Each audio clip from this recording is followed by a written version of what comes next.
The views and opinions expressed on any program are those of the producers and/or the persons appearing on the program, and do not necessarily reflect the views and opinions of FRC Media, Bristol Community College, or the City of Fall River.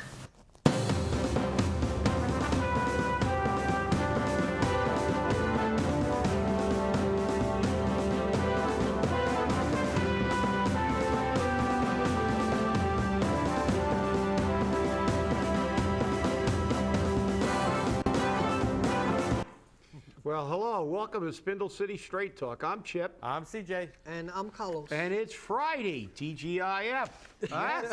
Carlos is here. No bow tie, sans bow tie. But we got a lot of stuff to talk about. We've got phone calls and tips and everything. So let's get to it. Yeah, it's very interesting, Chip, because you know we always hear from our fans and our viewers, and we find out a lot of times that things just don't seem to be going the way they like it. But the first thing I want to address today is Mark Dion's column, looking for dirt on the Fall River market basket. You know, how come when we ask questions, we're negative, we're conspiracy theorists? You know, we're called freelance political analysts. You know, the problem is that I greatly support a market basket coming to Fall River. I actually like Market Basket. I've traveled to New Bedford to shop there. And you know, Mark is right that, you know, even his wife, Deb Allard, who I have a great respect for, she doesn't like to drive out to New Bedford. But why do we have to give the kitchen sink away every time we get a business? Every single time we get a business. And people say, oh, it's only a TIF, it's not a big deal. You know what? It is a big deal because that's revenue, tax dollars. And if we don't have the revenue, who's going to pay it? Who's going to bring the money in? You and I, the property owners. We're going to get hit with the tax bill and the fees. And the fees. Which right. we'll segue into later. Exactly. And we're the ones that have to say, oh, well, you know, we got a business out of it. They say they're going to produce 400 jobs. Granted, they may produce 400 jobs. And it will be a great asset to Fall River to have another supermarket. You know, it'll be another business. But when is the Office of Economic Destruction, this mayor, the previous mayor, going to understand that retail is not economic development? Retail is just another business. It doesn't produce anything when you're not getting anything out of it. When you're giving away the kitchen sink, when you're saying, hey, you don't have to pay us taxes for 5 years, 10 years. Do I believe they're going to be gone once the TIF runs out? I don't know. Maybe, maybe not. But the realistic point of view, the pragmatic point of view, is to say, why do we have to give them everything to get them to come here? Now, I know Market Basket was looking in Rhode Island, and they were looking very heavily at Rhode Island because they weren't getting the tax deals. And they're a business. If I was the business and I was looking at locating somebody somewhere or locating my business in Fall River or any other city, I'd say, what are you going to give me to come here? That's the cost of doing business. Well, but we don't have to give away the kitchen sink. Well, it's even worse than that. I mean, look, I know Mark Monroe Dion likes to throw a little, you know, he throws a few snowballs in his articles and refers to things. But look, it's prudent for people to ask questions, and it's also prudent to say, listen, why do we continue to let people come in here and not contribute to the city's base, tax base? Because the fact is this market basket a good thing? Well, you know, most people I know that go to the market basket like it. I personally have never been to the market basket. I probably will go to the one in Fall River and check it out. But the fact is, the market basket is going to be in the South End. The Shores in the South End was run out of business already. So number one, we give them a TIF, and they don't put anything into the community, any tax money, to help pay for the services that they're going to use, fire, police, and all the other services. So they're not contributing anything. You might as well have a nonprofit or make it city-owned, which that's what we do. We own it. We own it because we subsidize it with our taxes. And then we have to look at the complete picture. They come in, they get 400 jobs. How many are going to be from Fall River? And let's say, for the sake of argument, most of them do come from Fall River, which they won't, because most of their management will come from another store. So they'll be hiring people to stock shelves and things like that. But now what happens when you open a market basket a stone's throw away from the Stop and Shop in the South End? Will the Stop and Shop in the South End ultimately close like the Shores? So what have we really gained in the jobs? And that's the mantra they always tell us. Give them everything for free so we can get a couple jobs. And do we really benefit in the long run? And let's look at past history. How many companies that got TIFs and contributed zero, big fat zero, to taxes in Fall River, and then left as soon as the TIFs were up? And I think that the way I see it is the negotiation, how the negotiation is done. Every deal people have to win, both parts have to win. How much we're gonna win with this, and how much they're gonna win with this. That's how we're gonna have to balance. Because if you go into a dealer to buy a car, the last thing they want to do is lose you as a customer. They want you. But they're not going to give you the car for free. We have to commit. Both sides have to commit. And we have all to agree into a point that none of us going to lose. We all going to win.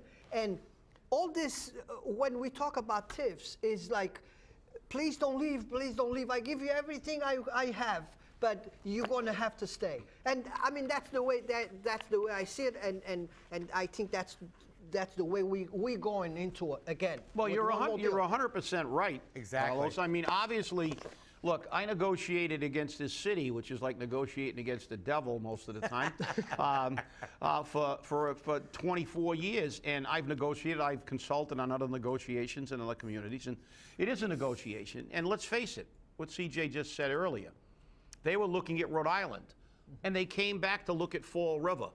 And was a TIF the tipping point? Well, maybe it was. But would they have come here without a TIF, or with a TIF that was back end, make them pay something up front? Was there a fee negotiated for at least public safety services? As you said, it's a negotiation. And let's face it, they came here because they think they can make money. And you know something? One of the few industries, besides funeral parlors, that can make money in Fall River is a market. You're selling food. And even poor people have WIC coupons, and they have to buy food. But you know, whether it's potato chips and Cheetos or mashed potatoes and corn, they buy food. And Fall River, you know, has always had, you know, quite a few markets. And now, are we going to have a situation where Market Basket comes in and runs the South End right? It runs the Stop and Shop the way Stop and Shop ran Shores into the ground? And like I said, overall, that's what it is. It's a negotiation. But when you negotiate, you're trying to get the best deal for your people, the city. And we are no way, no shape, in any form getting a good deal from Fall River. We have tiffed and tiffed and tiffed and tiffed, and any kind of business that even waves a couple of jobs in front of us comes in, and at the end, that's what I would like to see. They love studies. Let's take every business that got a TIF. Let's see how many Fall River jobs they got, and let's see how long they stayed here after the TIF was up. And let's see, really, if we take that and compare it to the tax money we lost by not requiring them to pay their fair share, if it was a good deal. And I think you're going to find out it's a very, very bad deal. You know, would I like a Market Basket? Hey, it's another market. If I get a better deal at Market Basket, I'll go to Market Basket. But, you know, that's not the point, people. You know, we're not looking at dirt. You're trying to look at this thing in the best interest of the city of Fall River. And heaven forbid we do that. Heaven forbid that we try to say, you know something? More fees, more taxes. All they know how to do is take it out of the residential taxpayers' pockets and hurt the other small businesses in the communities, because everybody has to fight this fight, and it's just it's ridiculous. You know, Chip, the thing that gets me is that we don't even know what the TIF is. The TIF board hasn't even met yet. For all we know, they're saying, hey, for the next 100 years, you don't have to pay a dime in taxes because we're going to take that money and put it on the back of our residential taxpayers. And again, I'm not being a conspiracy theorist, contrary to Mark Dion's column, but I am being a pragmatist in that while I do support Market Basket coming to Fall River, and I know the Market Basket model, it's very similar to the Walmart model. And that's they come in the door and they say, okay, we have Stop and Shop a block up the street. We have another Stop and Shop a mile down the road. Both of them are priced significantly higher than Walmart. We know Walmart is a mile down the road. Let's look at these prices, average them out, and find out where we can be so that we're lower than everybody else but still making a profit. That's the nature of business. Who benefits from that? The consumer. But to do that, they need these TIFs. They need these tax breaks. And again, like Carlos said, we need to negotiate them out so everybody wins. Because you can guarantee they're in the south end of Fall River, okay, a couple of, not even a block away from one of the worst housing projects in the city. We call it the Amityville Horror. All right, and that Stop and Shop up there can tell you that daily they have hams walking out under people's shirts, you know, and steaks walking out in their pants. But so you know that with not paying any taxes, they're going to be using our police services. So should we hit them? Bizarro. Yeah, should we hit them with a fee for every police call they have to make? Because you know what? Somebody's got to pay the bill, and it's going to be us. Well, that's the key. CJ, you know, there's no conspiracy theory here. It's just common sense. Oh, don't talk the mayor, like that. That's right. Heaven forbid, the least common of senses. But let's look at this. Our new mayor has given a few people a $7,500 pay raise. He gave his aide an $88,000 raise, which wasn't in the budget, by the way. He said he saved some money, but they're giving out money. They're creating new positions. They hired a new part-time corporation counsel for $46,000. He wants some kind of marketing guy for $25,000, and all this stuff keeps adding up. And then we get something like this, and it could pay taxes, and we say don't pay any taxes. But then, what do? Where's it going to come from? Where do we pay the bills? How do we pay the bills? Now we've got another building to service, another building that needs fire protection, police protection, and the city needs more money because we've increased our budget. We've increased it with pay raises and new positions. But we're going to take that out of the health account. And yeah, that's another one. Okay, but who pays? Somebody's got to pay. I mean, the bottom line is, and they're not going to pay. It's going to be the residential taxpayer. This is the problem, and we can segue, I guess, now into the. Some of our viewers wanted us to talk about the increases in the fees for boating, and this is again a classic example of shifting the burden to the everyday taxpayer. I still haven't heard one word except maybe Steve Long mentioned about fees for nonprofits, but that goes away quickly. They mention it, and it disappears because all the big money guys that work on these nonprofits all call up and say, "What do you think you're doing?" It's okay for me to make $300,000 on a board of directors of Charlton and live out of town, but don't you dare make Charlton pay for its police and fire protection. And this is the problem. So what do? We get increases, and I mean big increases. You want to run over, you know, I have them in front of me, and I'm reading the cover letter, but they're increasing they're increasing a $35 fee and bumping it up to $150 and another fee up to if you moor in the Battleship Cove area, it's $150. If you moor outside of the Battleship Cove area, now remember, that says outside of the Battleship Cove area. This is how they get some people, $100. But if you moor on Watapa Pond, it's $50. Now, and all of which were at one time how much? $35. $35. Let's all remember that. So 35 to 150 is, oh my God, $115. Yeah, it's $115, but it's like a, I don't know, about a 400% increase. Exactly. You know, and like the other one is like a 300% increase. I mean, and you know, it's like, hey, the hell with people, because you know what the mayor's saying to you? I'm going to raise your taxes to the maximum 2.5. We're going to talk about an override. And then we're going to raise every fee we can. And now if you got enough money to afford a dinghy, if you can get a little rowboat, I'm going to charge you $1.50 to moor it. So it's like, really?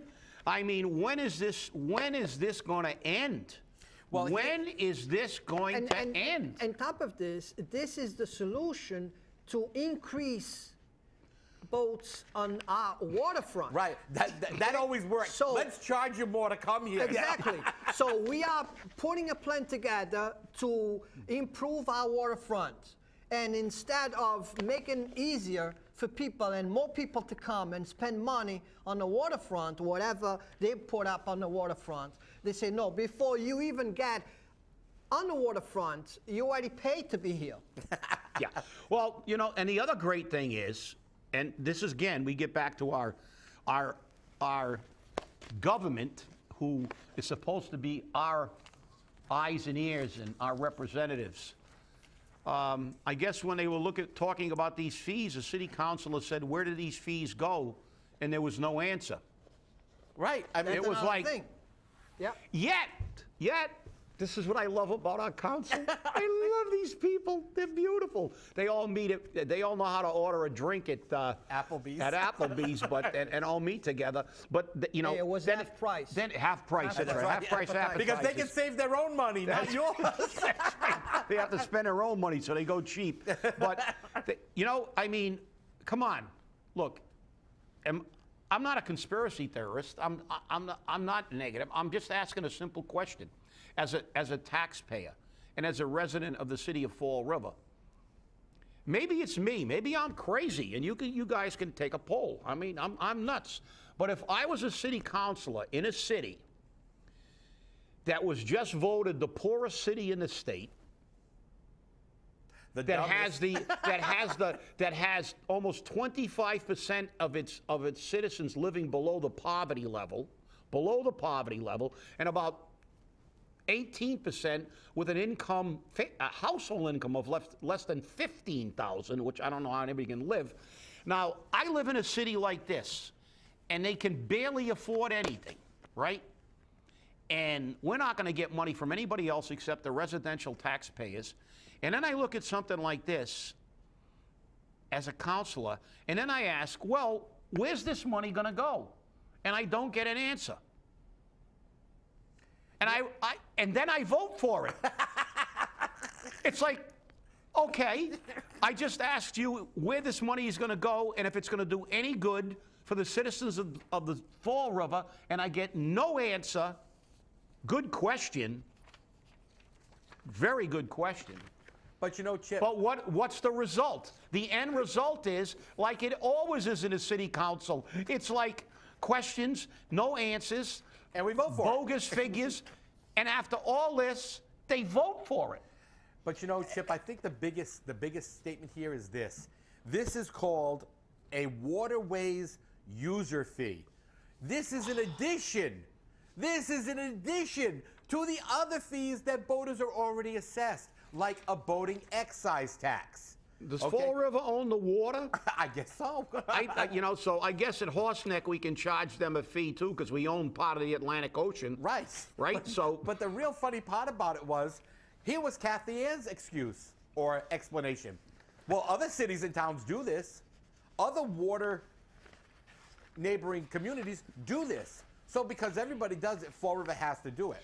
So remember, when you have a choice of paying Fall River $150 for a sticker on your boat to use the Taunton River, or go down to Newport, which, by the way, has the availability to get on and off your boat in the city, unlike Fall River, doesn't have that, okay?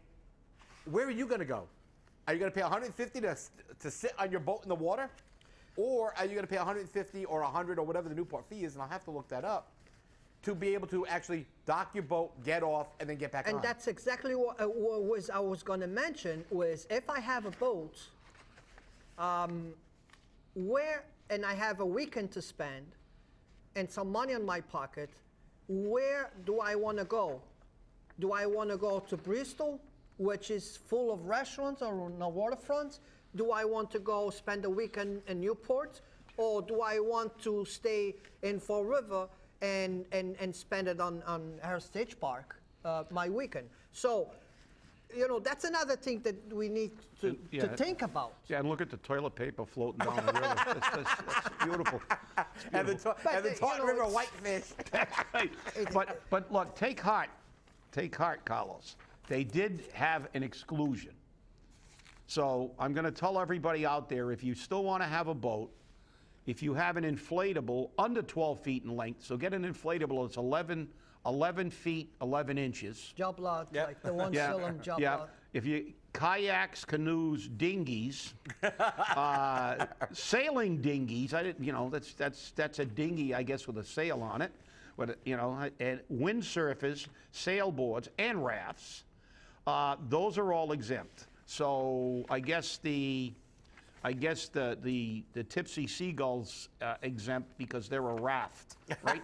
So they're not going to pay any docking or mooring fees. But this is just we're kind of trying to make this a little lighthearted so we stop from crying. Yeah. But again, it's just I mean just increase after increase after increase in fees and taxes on the residential people. They still haven't gotten one lousy red cent out of any nonprofit. They still haven't gotten anything out of any industry that moves in here and promises 50 jobs or more out of that toward a tax base. So who's left? Us. And you know something? It's time to, this is just a symptom of the problem. The real problem is when a city council doesn't get answers and doesn't prove that whatever and whenever they want to take money out of our pocket, it's going to something that's going to benefit us as citizens and taxpayers of this city, and then they vote for it. They shouldn't be there. This is the problem. The problem is the government. We ran out of sand in our Sahara a long time ago. But I just said it's nothing in return. I mean, those prices gonna go up, and what are the people getting in return different that they were getting with the low fee? That's the part that I'm more concerned. Because Carlos, you're not giving me anything back different that I have right now. Carlos, the only person in that department that gets paid is the harbor master. Everyone else is a volunteer. So salaries aren't the issue. So let's take that out. And their claim to fame is, well, we provided all the services for the USNS Fall River when it came to Fall River. We provide all the services when the fireworks go off. And we provided the services for the boat races. Well, let me put it to you this way. When the boat races came to Fall River, Michael Lund should have paid for that. He brought it here. He should have paid for all of that. Did we charge them anything? I want to know. Why do we always provide these services to all our politically connected nitwits for free? The boat races, we should have assessed huge fees on this. But because guess what? It did not provide a substantial income or revenue to the city of Fall River, and select businesses made some money. But look, we've had boat races. We've had hundreds of boats around the harbor, and not a lot of businesses in the city made any money if at all. Exactly. And the fact is, I'm going to read the mayor's cover letter to the honorable council, dear council members. Over the past year, our boating amenities have been expanding and contributing to our efforts to bring visitors to our waterfront. I don't see a hell of a lot of amenities down there, and we haven't brought a lot of visitors. Like I said, just the ridiculous logic of this, that we're gonna outdraw Newport, which or Cape Cod for people who have boating. Who want to come in and dock their boat. They can sail down to Cape Cod and have that. And then it says the economic benefits boaters bring to our restaurants and historic attractions are also matched by the vitality which increases waterside activities can generate. That's, we've had, what are they going to do? The big Mamie, the carousel's been a giant flop. They think. And then the whole thing is the upside down logic here. They think by increasing the cost to come here, when this is a third or fourth tier destination, especially for boaters. I mean, if I had a boat of any consequence, this is the last place I'd dock it, because you don't have any, there's no diversity of restaurants. If you dock your boat in Newport, you can go to a pub, you can go to an Italian restaurant, you go to a steakhouse, you can go to, there's all kinds of restaurants. If you go down to the Cape, you've got, you pick a restaurant. I think we have Come to Fall River, what do we got? You can go to a pizza joint, a Chinese restaurant, or a Portuguese restaurant, basically. And we're trying to get people in. And I think years ago, somebody figured out that if you make it free, you might get a few more people, because that's what when they created those areas where there was no parking fees and people could walk and there was no car parking, and they wanted foot traffic for people to walk around. But then again, what the hell do we know? What do we know? I mean, look at our economic performance. These people, they're nailing it again. They're nailing it again. I want to see, after all these fees are increased, the only thing that'll happen is more people will sell their boats. And the traffic that we have right now on the waterfront, I have to thank the dogs, because they are bringing the owners down to the waterfront for a walk. That's pretty much the traffic that we see there. It is traffic there, but it's pretty much, the dogs say, let's go for a walk. And it's leaving little piles and landmines all over the place. Yeah, and they're getting their exercise and walking, but they're not spending any money. Right. I mean, look at the how many times has the Cove gone out of business under how many names? And let's see if the Cove is still there in 3 or 4 years. Well, we beat that one pretty much, and we got a little less than a minute. And I really wanted to get to the mayor's request to the CPC for money for a roof for a private developer who he doesn't want to name, and he doesn't want to show what the development's going to be. And I have a question for you, Mr. Mayor. What shenanigans are you doing? Because I want to know who this developer is, because let me tell you something. I'll guarantee you I find him on your OCPF report. That's for sure. And by the way, since we're talking about the CPA, there will be a move, and I will be a part of it, to eliminate this tax for the people of Fall River. All we've seen with this CPA is political maneuvering to get money. All we've seen is this money go to people who are politically connected, and just like this request, we're going to build a new roof for one of his buddies. Hey, stay angry. We're not going to be on Monday because it is a holiday, so we'll see you on Wednesday. Have a great weekend and enjoy the long weekend, everybody. Bye-bye. President's Day. Damn the torpedoes. Full speed ahead.